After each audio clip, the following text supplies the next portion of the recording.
Hi, I'm Sarah, and this is our really easy yin yoga sequence aimed at helping out your spine. If it's available to you, have a yoga strap handy, and you can put a large loop inside of the strap. You can also do a small loop, but a large loop might be better. And you can always adjust it too once we get into the pose. If you don't have a strap handy, don't worry. Get a scarf or some kind of belt, like you can use the belt you would wear. And you may or may not end up using this or the strap, but just in case, have one of these nearby. Now, the most important part in managing pain is to use the breath. And there are certain kinds of pain that we can avoid, right? So, for example, I wasn't paying attention last night when I was cutting vegetables and I sliced my finger. So that kind of pain you want to avoid, using your logic and attention. But there's other kinds of pain that we can't avoid, and in yoga these might be called karmic, right? So it's sort of fate puts some pain in your body. So for example, I got a bad adjustment and my shoulder is damaged from it, and so I have to deal with this shoulder pain.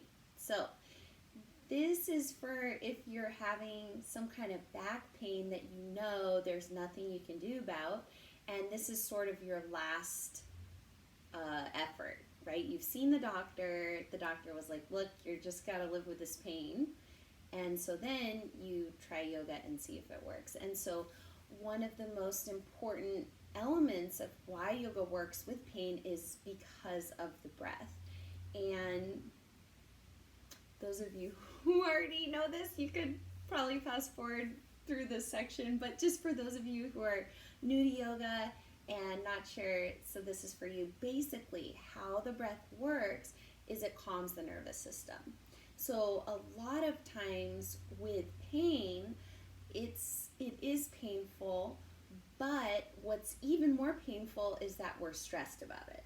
So it's right, the pain is the sensation that comes up, and then we're like we hate it with our mind. So what yoga asks is that you find your breath, and your breath will help you to alleviate the mental suffering. So the pain doesn't necessarily change. Sometimes it actually does though, right? You'll feel the painful spot, you'll breathe and you'll relax your mind, and then it doesn't hurt as much, which might also explain pain tolerance, right? Some people have a high pain tolerance because their relationship with pain is different. So basically we're going to use the breath to shift your relationship with pain, to have a more accepting relationship with pain. And this could be really sketchy advice, right? So like, for example, there's stories of yogis who meditated for 20 hours every day and then their leg was very damaged from it, right? So there's a certain intuition and self-love that also needs to come into this practice. So if you feel an extreme pain, or if you feel like you might be hurting yourself, then you're going to come out of the pose rather than, try to endure it with your breath. Okay, so that's the end of the Dharma talk. Let's go ahead and get started. So come to laying on your back, and we're going to start off with a breathing exercise. And sometimes you get back pain in this area, right? So this is your sacrum. It's a diamond-shaped bone in between the two halves of the pelvis. And so this pose that we're going to do during our breathing exercise helps to stabilize this area. So if you experience pain down in here, this pose might be good for you. So you're going to lay down on your back and bend the knees up, plant the feet on the floor, pigeon toe the feet, and let the knees rest into each other. Every person is different, so depending on your body, you might feel better walking your feet out as wide as your mat, or like pretty wide distance with the feet and letting the knees rest in. Personally, because of my hips, I feel more relaxed if my feet are closer together and then my knees rest effortlessly against each other. So have the knees resting effortlessly against one another. Bring both of your hands onto your stomach. And as you inhale, feel the stomach rising under your hands. And as you exhale, feel the stomach soften back down. And notice if you feel a resistance to letting your belly grow large, right? And this is sort of a cultural thing where we're always told to kind of suck it in.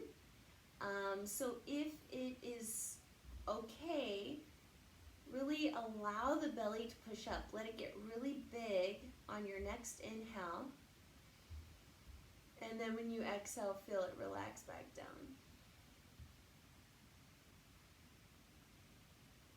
So this style of breathing could be called Buddha belly breath. And it helps to invite oxygen into the lowest part of your lungs. It possibly could relax your diaphragm, so the muscle that helps you breathe by really expanding its capacity, you're stretching it.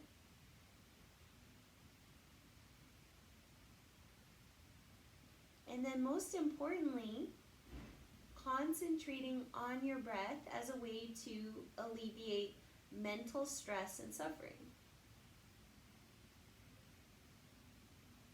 So even notice that you have your thoughts,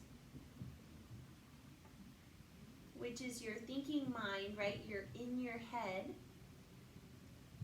And then move the awareness into your hands.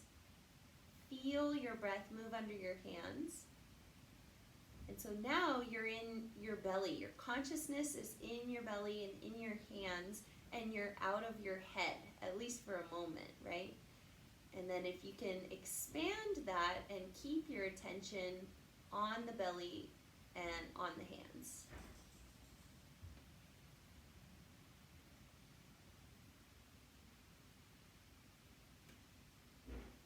Now from here, we're going to do our next pose.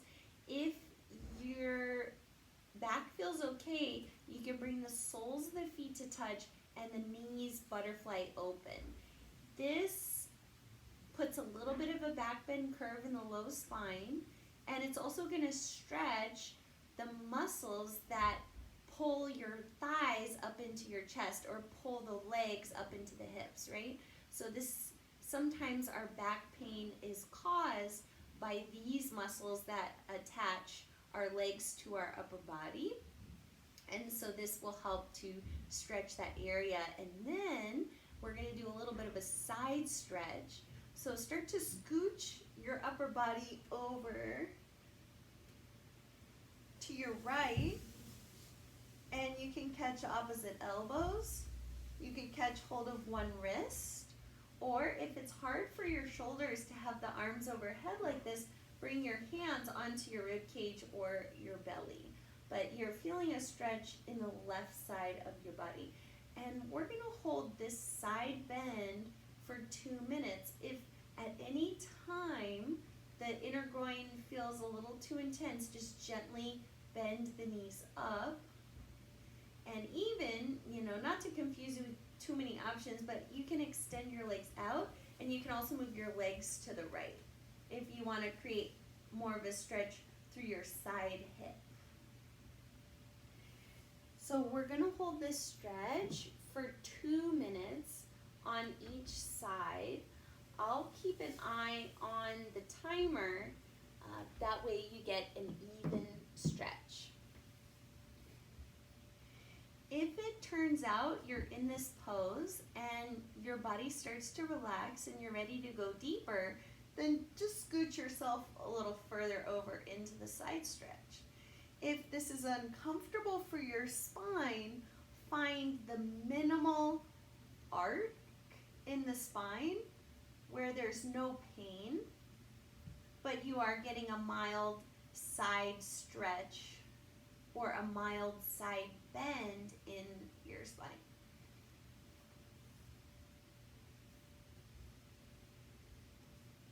And so when you practice yin yoga, you have a choice.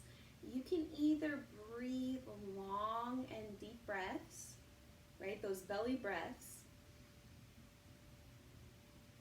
Or you can breathe normally. And normal breathing means to breathe as your body wants to. So you're using sort of your deep intuitive understanding of what your body needs and letting that guide the breath, however it ends up being. We're almost at the 2-minute mark. It takes at least a minute and a half for a yin yoga pose to start to affect the body. So yin yoga works on the connective tissues of your body.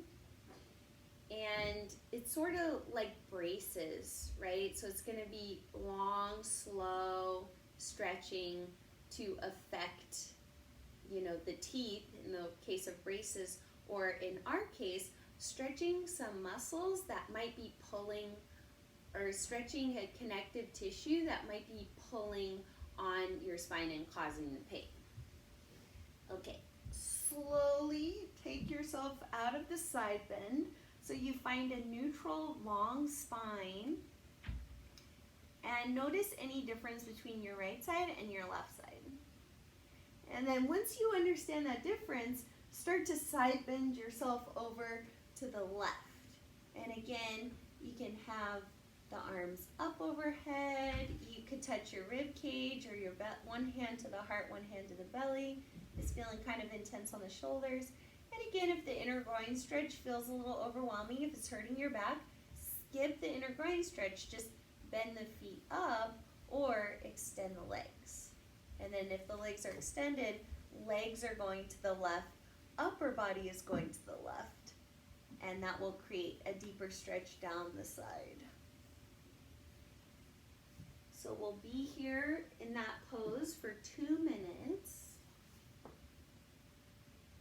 And again, if you'll get used to the stretch and you'll stop feeling it maybe. If it's okay with your spine, go a little further.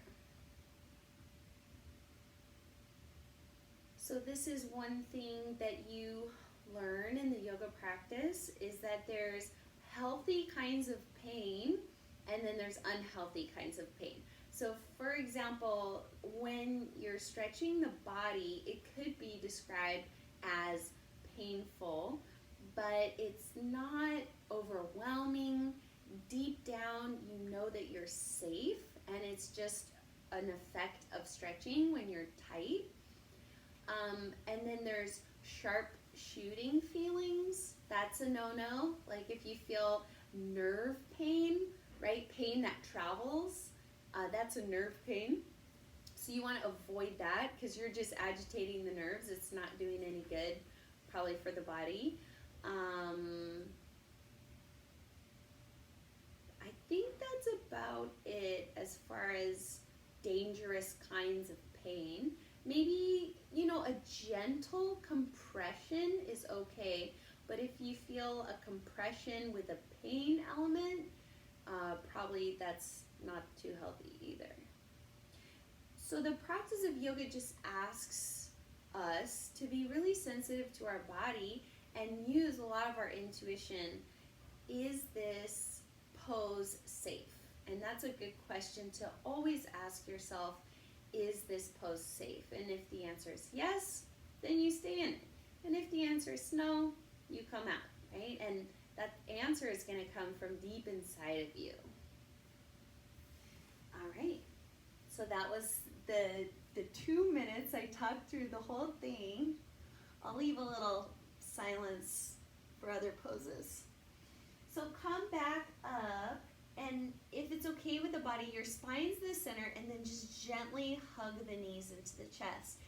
Two options: you can either stay still and allow the body's energy to settle, feel for the Buddha belly breaths, or if you prefer dynamic movement, give yourself a couple little circles through your knees. And when you draw these circles, it's going to massage your sacrum, the pelvis, into the floor and give you a little movement through your low back. And this is an exploratory movement, so that there's no way to do it correctly. It's just moving your legs around and feeling how that affects your back. And go ahead and circle the other direction, and notice when you move the legs in a different direction, does it change what you're feeling in your spine? And when you feel that sense of having, an equal stretch, roll on to your left side and take your left arm and you can put it under your head. And if this is a weird angle for your body, you can go ahead and put the head on your arm. My knees are bent because I feel like that helps me from falling over to one side. If you have a pillow nearby, you could also prop yourself up with a pillow, right? Like you put the pillow behind you like a little kickstand. Bend through your right knee and catch hold of your right foot. Now, if you can't catch your foot because it hurts your knee, then you have the options, right? You can take your scarf around your foot, and then this is so that, right, you can hold on to the foot. So sometimes you got to bring the leg up here, you put the scarf around it, and then bring your leg back behind you. Or if you do have a strap handy and you don't want to use the effort of holding on to the leg, you've got this big loop in your strap and you put it around your shoulder, and then it's naturally stretching your thigh. So we'll hold this pose for 1.5 minutes on each side.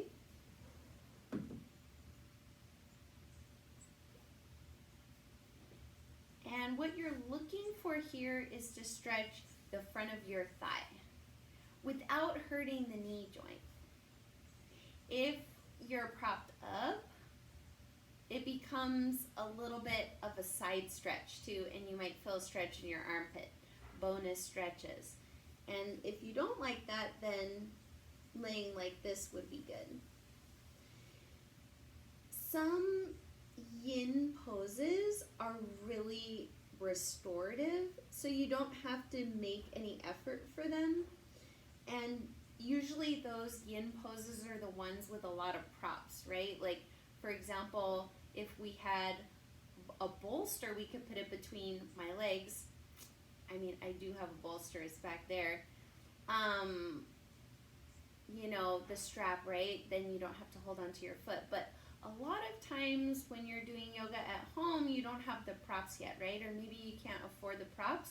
So don't worry about it. You can do the practice without props, and it's just a little more effort, but it's fine. And if you feel like you want a class that's with all the props, then give me a little message and I'll make a class with the props.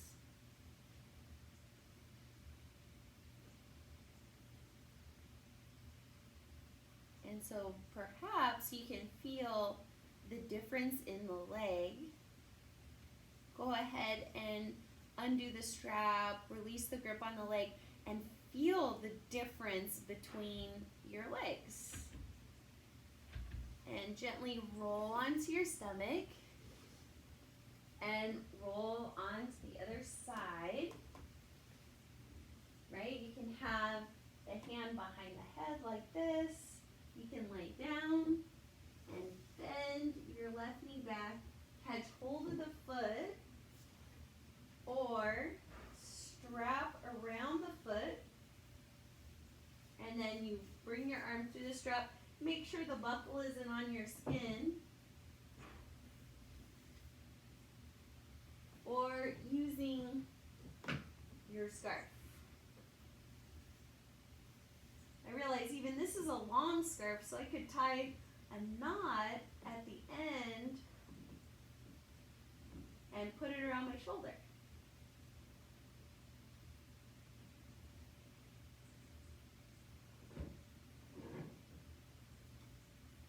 So we'll be here for 1.5 minutes.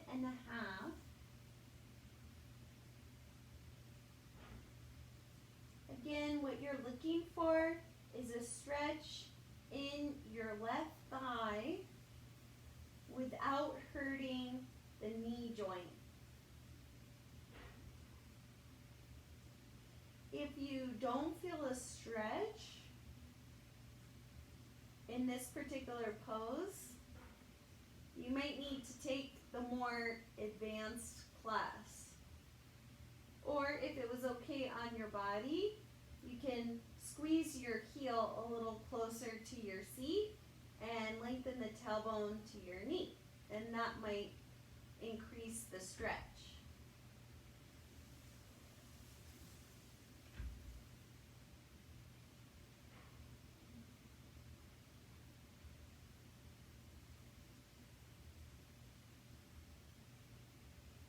Notice if your mind is wandering out of the body, and bring your mind back into your body. Where exactly is your thigh stretching? For me personally, it's a little bit more towards my knee on the outer side of the thigh. But yours might be in the middle of the thigh, it might be near the hip crease, or it might be in the front of the knee or the inside of the knee. As you're ready, you'll release the grip on the leg, feel the difference between the legs, and then roll onto your stomach and take a moment, put one hand on top of the other, and either rest your forehead flat or turn one cheek to the side, and you can bring your arms back by your sides. If you take a really deep Buddha belly inhale, on the exhale, your spine will feel like it's getting longer.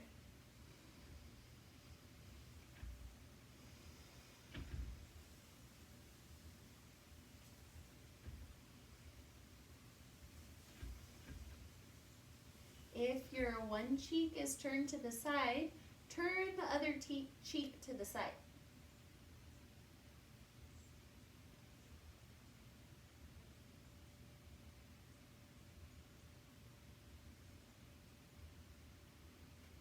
Okay, we're gonna do 2 more poses. So this next pose, personally, this helps my back pain. And you can do this if your spine is sensitive.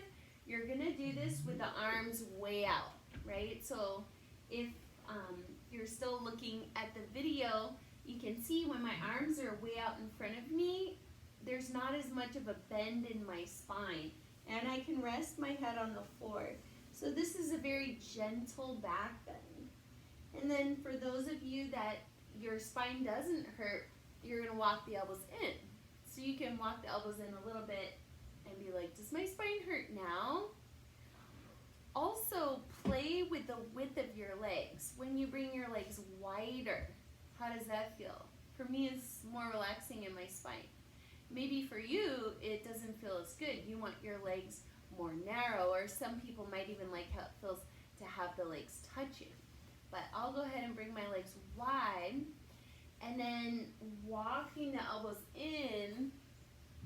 And when you walk the elbows in, it puts a little more pressure on the back. So bring your mind into your spine and ask yourself, is this too much pressure on my spine? And then if the answer is yes, walk out the arms a little bit. Okay, is this too much pressure on my spine? No. So we're gonna hold the pose for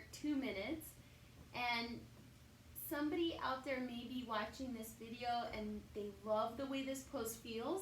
If you want to very slowly, very gently squeeze the arms towards straight, you can. This is going to put more pressure on the spine, but you might like how that feels. If you do the one with the arms straight, seal pose, you can splay the arms a little wider and turn the hands out. All right, so 2 minutes.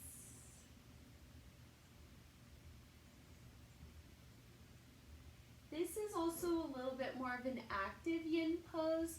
When you have a lot of props, there's possibility that it's more passive, but there is a slight sort of perhaps tone to the arms pushing the floor away. You are invited to relax your neck, if it's okay with your neck spine, and kind of sway the head a little to the side and see how the neck feels there. Maybe there's a nice stretch.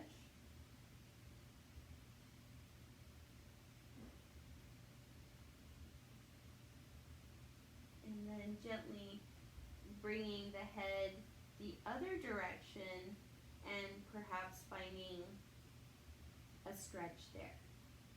So we'll be here for 1 more minute.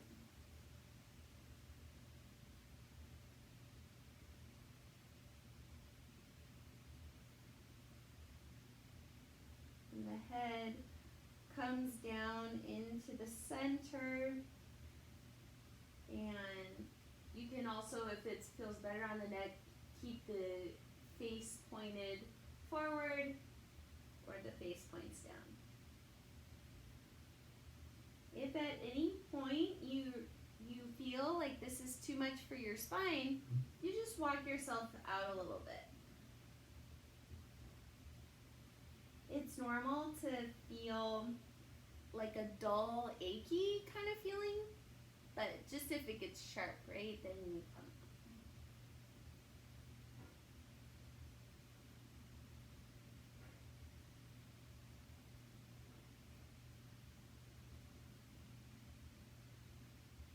Okay, very slowly walk the arms out, and again, rest with either your forehead on your hands or the head turned to the side, and then the arms might go back by the sides.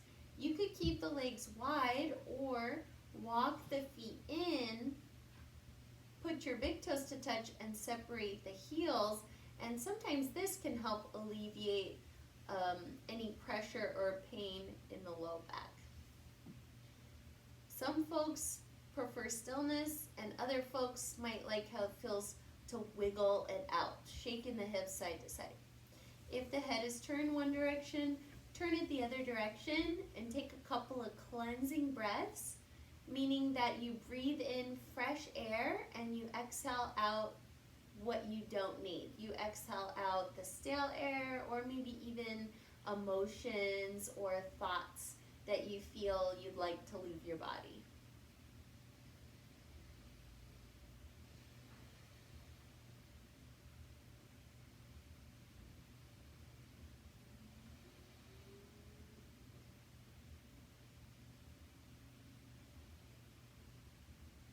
Okay, last pose. Come to lying on your back again.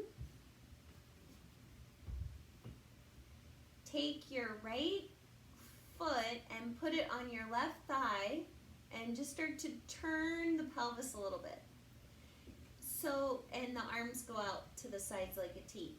So if it turns out this is too intense for the body, keep both shoulder blades on the floor, and the pelvis is just turning a little bit. And even, if you have a pillow, you could wedge it underneath your pelvis, so it's very, very gentle twist.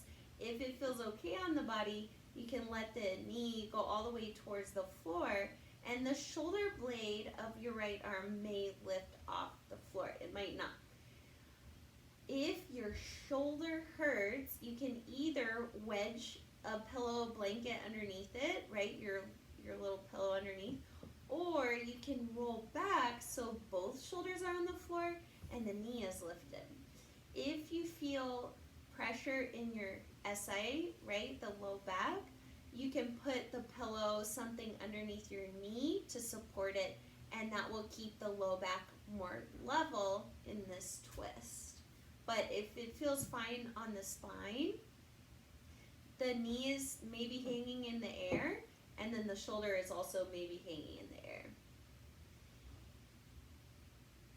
The higher your knee is, it will feel different in your spine than if you lower the knee. So also feel free to play around with how high or low the knee joint is as it relates to your hip.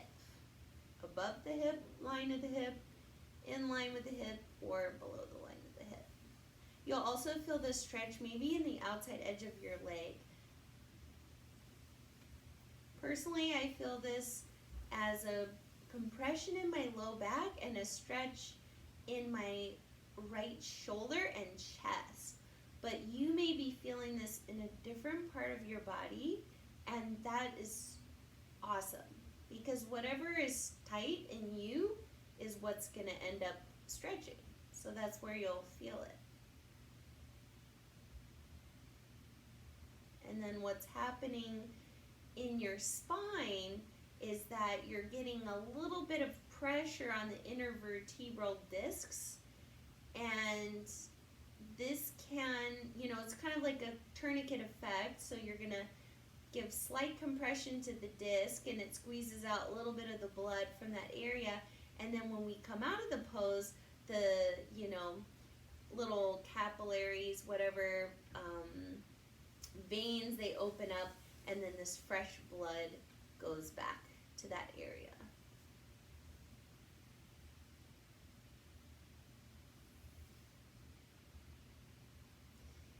And I also do this pose when I'm experiencing back pain, and usually this helps me with my back pain is the spine twist.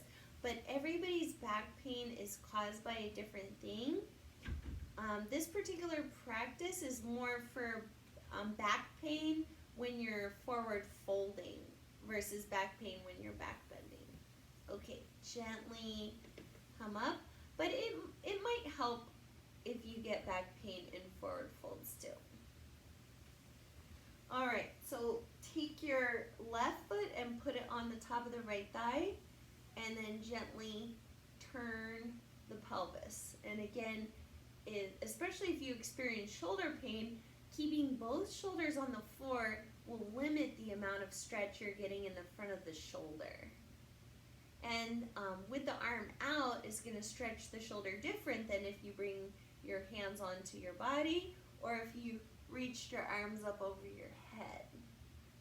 So, if you're not sure, feel free to play around. If it feels really good for you, right, shoulder could be lifted, knee could be lifted.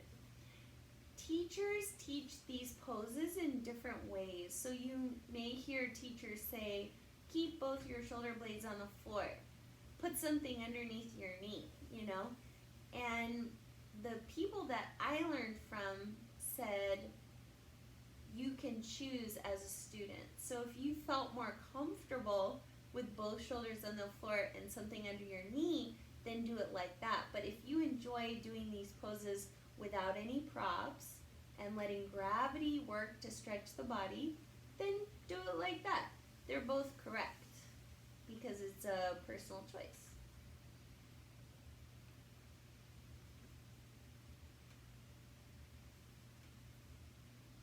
Feel the flow of your breath.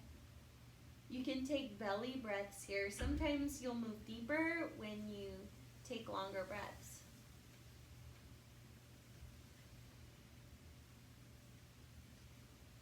What about where do you put your head, right? You can point your head in any direction you want. It's going to change the feeling of stretch in the neck.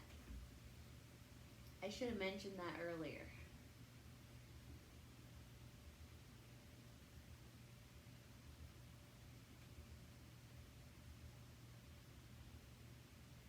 When you feel like you've had enough time, gently come onto your back. You can feel the residual effects of the last pose. And either have the knees bent up, feet flat on the floor, pigeon toe the feet, or extend the legs out long. Bring your left hand to your heartbeat and feel the breath under the right hand on your stomach.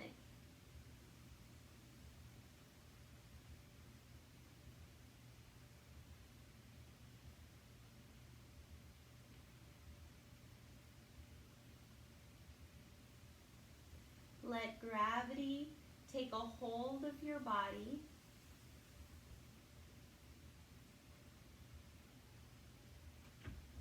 And listen to the sounds of your environment. These may be peaceful sounds, like I can hear the bamboo rustling outside my window. They may be agitating sounds, like maybe your kids are screaming for your attention. So whatever you hear, if it's possible, just try to relax into it. Unless your kids are in trouble, right? Then you're gonna jump up and help them. But sometimes they're just having fun. So you can relax into that sound.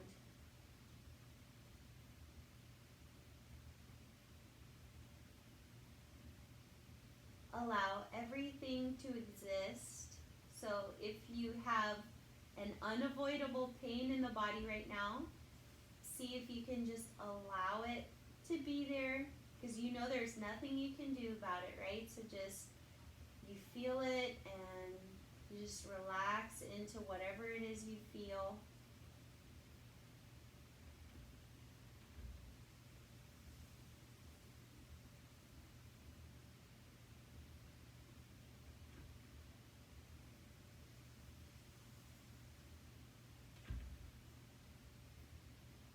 One more exercise. So for example, right now I feel a little pain in my SI joint on the left side, which is normal for me because that's part of what I experience. So I'll bring my mind into that area.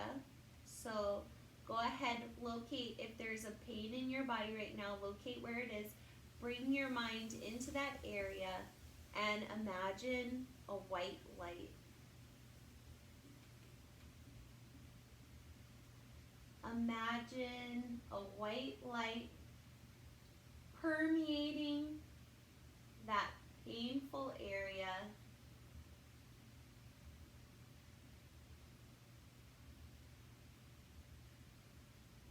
And notice if, by imagining a white light shining in this particular area, if it helps to soften the intensity or if it changes the way that it feels for you.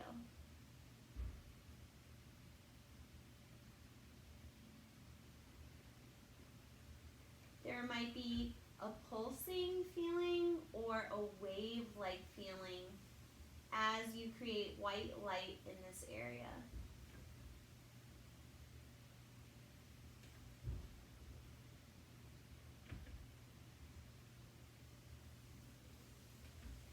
You feel free to stay here meditating with your body and imagining a white light.